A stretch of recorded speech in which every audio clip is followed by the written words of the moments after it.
esprit de lumière, viens, esprit de feu, viens nous embrasser. Bien-aimés dans le Christ, en ce jour, je voudrais partager avec vous ma méditation de la première lecture.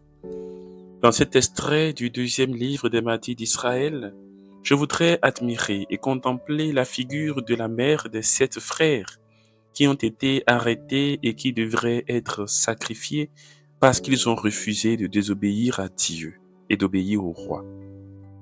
Leur jugement avait été prononcé, mais leur bourreau leur avait laissé la chance de se racheter en revenant sur leur décision. L'heure était grave, le combat était rude, tout pouvait basculer, car l'homme ne résiste pas trop longtemps devant la douleur et dans la peine. C'est alors que la figure de leur mère, cette femme au cœur d'or, cette femme éloquente dans la parole et le témoignage, promotrice de la vie et du bien, se fit voir. Dans ses propos, elle ne fit qu'une seule chose, rappeler la primauté de Dieu.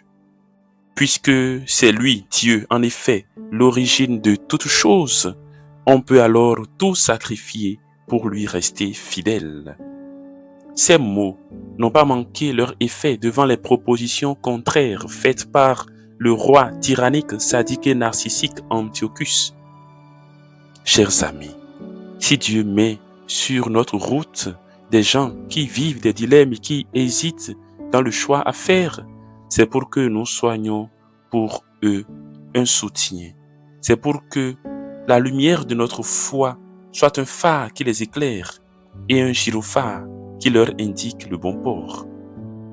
Saint Thomas d'Aquin disait « Il est plus beau d'éclairer que de briller seulement ». Ceux qui viennent à nous veulent écouter Dieu et non l'homme. Au lieu de les immerger dans nos visions et points de vue, orientons-les vers Dieu et vers sa volonté pour eux.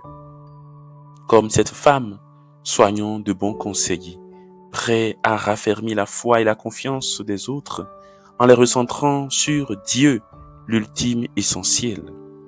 Je le prie de vous bénir, qu'il se charge de tout ce qui vous inquiète et qu'il vous donne sa grâce, sa paix et sa joie.